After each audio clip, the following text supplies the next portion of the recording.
क्या मार्क्सिज्म या communism inherently undemocratic या एंटी डेमोक्रेटिक है? एक फ्रेज आपने सुना होगा, डिक्टेटरशिप ऑफ द प्रोलेटेरिएट। तो क्या मार्क्सिज्म इनहेरेंटली डिक्टेटोरियल है? इसी को हम डिस्कस करेंगे इस वीडियो में। अभी लास्ट पोस्ट में एक सज्जन व्यक्ति ने कमेंट करा कि communism is not inherently democratic, right? जिसका मैंने रिस्पॉन्ड किया कि communism is inherently democratic. Lenin ने लेकिन बाद में उसको चेंज कर दिया था। उन्होंने फिर बाद में कुछ बोला और मैंने कहा कि नेक्स्ट वीडियो इसी टॉपिक पे बनाएंगे और ये नेक्स्ट वीडियो आपके सामने प्रस्तुत है।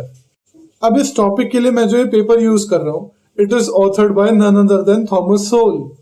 ये पहले मार्क्सिस्ट हुआ करते थे, बाद में इन्होंने छोड़ दिया।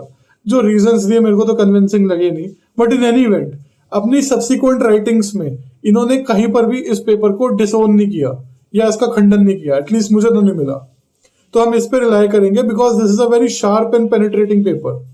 तो इसमें हेडिंग ही पढ़ लो, क्या है? Dictatorship of the proletariat. और लिखते हैं कि ये फ्रेज ऑफन इंटरप्रेट किया जाता है 20वीं सदी की डिक्टेटरशिप्स की लाइट में, जिसमें पर्टिकुलरली सोवियत रशिया आता है। लेकिन लिखते हैं, लेकिन मार्क्स के दिमाग में क्या था इसको लेकर के, इसके लिए हमें कहीं और देखना पड़ेगा। तो एंगल्स ने बोला था कि look at the Paris commune, that was the dictatorship of the proletariat. अब ये कह रहे हैं कि यहाँ पर रेलिवेंट बात क्या है?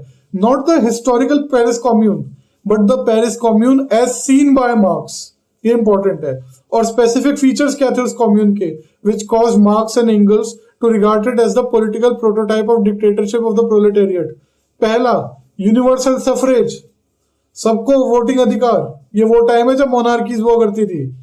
Second, criticism of the government by the people. Does that sound like dictatorship? Third, freedom of religion and separation of church and state, secularism. Fourth, a non-militaristic outlook. In short, the common denominators of Western democracy. आगे ये famous philosopher Karl popper पे डिग लेते हुए बोलते हैं कि Marx was by no means an enemy of the open society. Karl Popper ने किताब लिखी थी open society and its enemies, उस पे बोल रहे हैं। अब ये कह रहे हैं मार्क्स का जो बिलीफ था in free scientific inquiry and his opposition to any government control of the content of education showed an attitude very different from that which has led to state attempts to mold a quote Soviet man. और कह रहे marks ने sharply oppose करा any idea of state as a children's home or of society as a crowd of adults whose destiny is to be educated from above. अब आगे note करना बहुत important है। Engels' statement that the democratic republic is the specific form of the dictatorship of the proletariat. Dictatorship of the proletariat की specific form क्या है? The democratic Republic. इसको बाद में चेंज कर दिया था लेनिन ने, स्पेसिफिक फॉर्म से बोल दिया था नियरेस्ट अप्रोक्सीमेशन।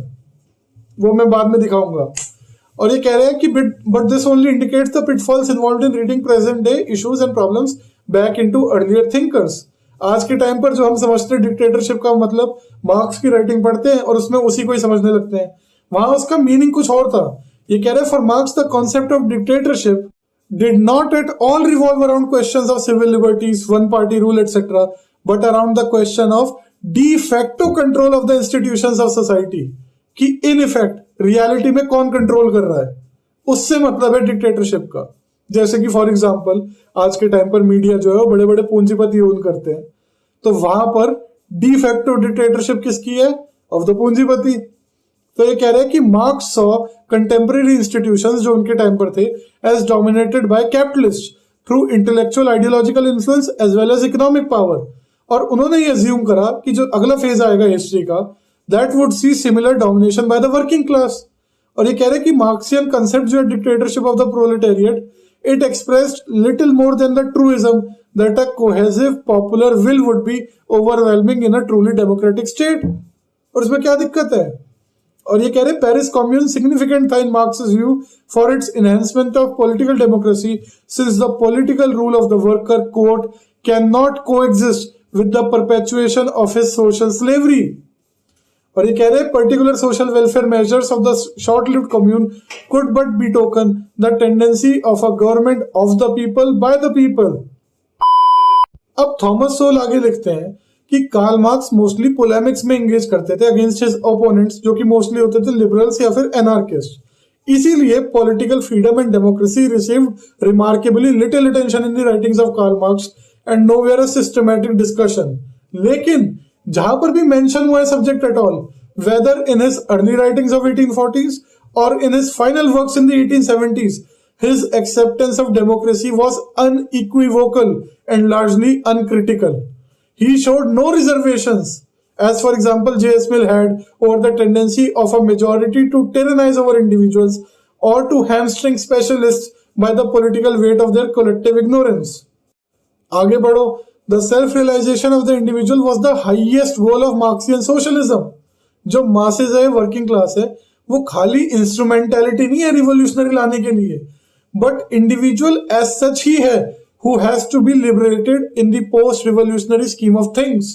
और कह रहे हैं कि abolition of classes, ये नोट करना, was not to be for the purpose of making all men uniform atoms in society.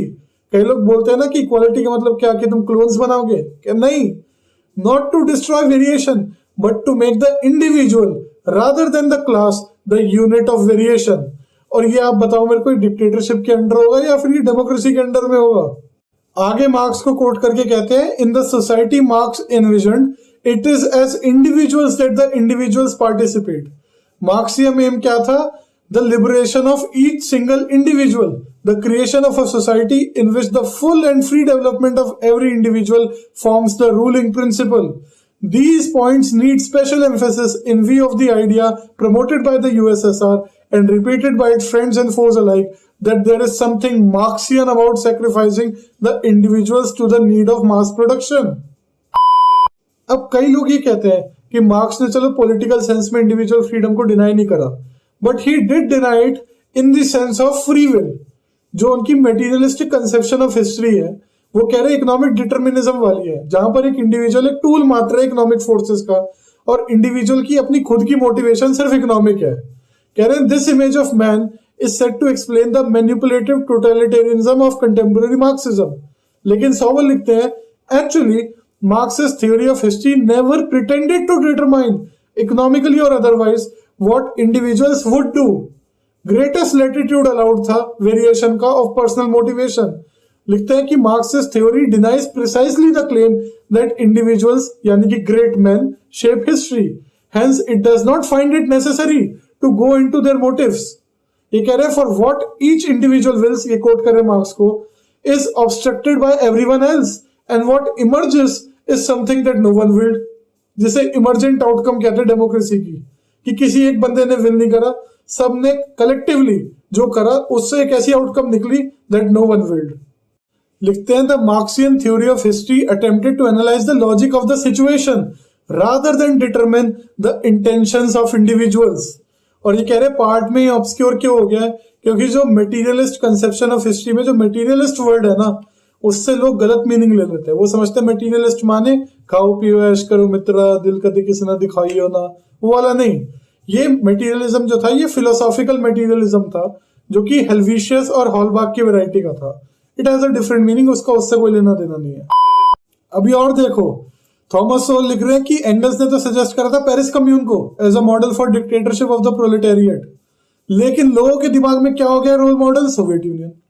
तो अगर यूएसएसआर में पॉलिटिकल लिबर्टीज नहीं थी, this has been regarded as the evidence that Marxian thought is undemocratic.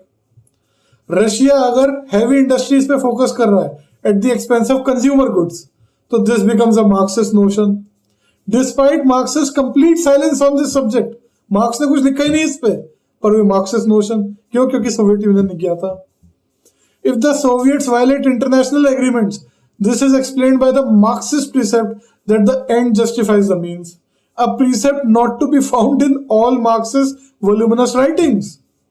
और कह रहे moreover these hasty assertions are often cited as examples of the influence of ideas on history and therefore a further point scored against Marx, क्योंकि marks की history की understanding ये थी नहीं. लिखते हैं but there is little need to resort to Marxian doctrine to explain Soviet practices, क्योंकि कुछ भी मिस्टीरियस नहीं है in the fact that a country which never had the tradition of individual freedom still does not have one. Instead of this situation being a result of Marxian theories, Marxian theory was itself changed to accommodate the situation. This is very important कि अपनी situation के हिसाब से Marxian theory बदल दी. ये कोई शेरवेर था ना, खुद बदलते नहीं कुरान को बदल देते हैं, सॉर्ट ऑफ वही चीज हो रही है. The principles of the one-party state and of the quote iron discipline in the party were included by Stalin among the new contributions made by Lenin to developing Marxist doctrine. लेकिन Thomas Sowell लिखते हैं, but far from being a development of Marx's ideas, ये principles resurrection थे of the Blanquist theories which Marx and Engels had fought in their own time. लिखते हैं कि Engels' description of the Blanquists was an unconscious purview of the Bolsheviks. और पढ़ो, ये Engels को quote कर रहे हैं. Brought up in the school of conspiracy and held together by strict discipline which went with it, they started out from the viewpoint that a relatively small number of resolute, well-organized men would be able, at a given favorable moment, not only to seize the helm of the state, but also by a display of ruthless energy to maintain power until they succeeded in sweeping the mass of the people into the revolution and ranging them round the small band of leaders. This involved, above all, the strictest dictatorial centralization of all power in the hands of the new revolutionary government. ये angles describe कर रहे हैं ब्लैंक्विस्ट को जिनसे लड़े marks angles पूरी जिंदगी में, और बोल्शेविक्स ने यही अपना लिया आइडिया, और ये पास डाउन हो रहे हैं as Marxist ideas. Thomas Sowell लिखते हैं कि Engels pointed out that the Communist League, जिसके लिए मार्क्स और एंगल्स ने कम्युनिस्ट मैनिफेस्टो लिखा था, that had been thoroughly democratic with elective and always removable boards.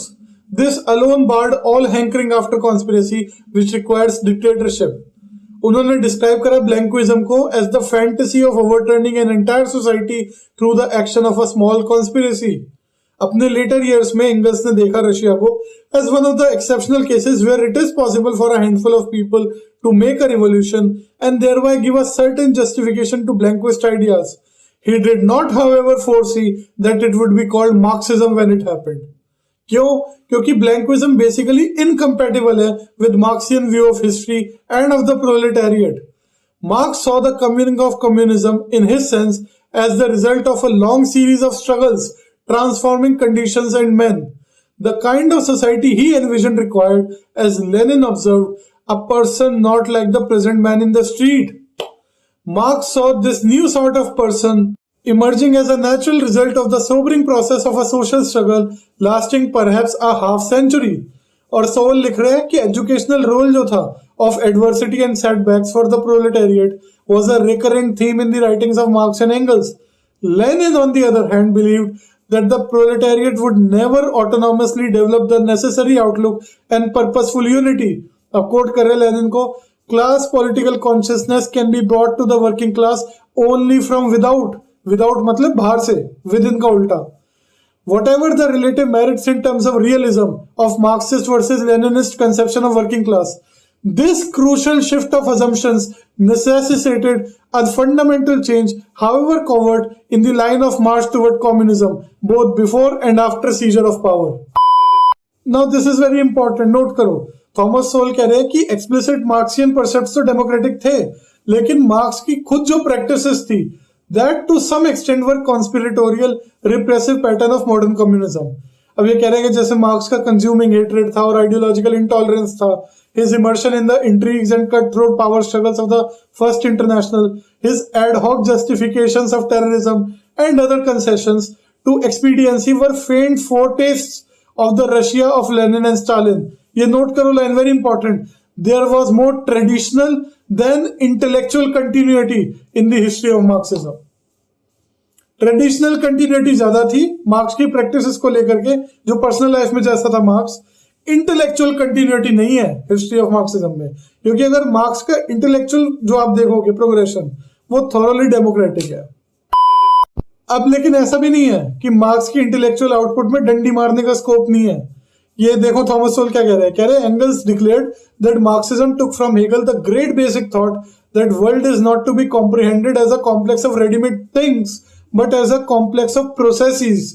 Among the corollaries derived from this was a rejection of eternal truths and eternal values in judging either ideas or institutions. जब eternal truth नहीं है, eternal values नहीं है, तो वहां फिर डंडी मारने का स्कोप आ जाता है. तो ये कोट कर रहे हैं, each stage is necessary and therefore justified for the time and conditions to which it owes its origin.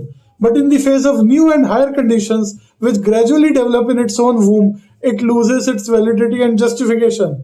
अब कह रहे इतने flexible standard से a man could remain a Marxist and at the same time be a Stalinist apologist, though it would be equally consistent for him to be a Trotskyite or a social democrat, depending upon how he assesses the current stage of history. Marks ने खुद ने justify करी थी slavery in ancient Greece, though he opposed it in the 19th century America, क्योंकि नई conditions develop हो गई थी तब तक. लेकिन सॉवल एक्सक्यूज नहीं करते इसे.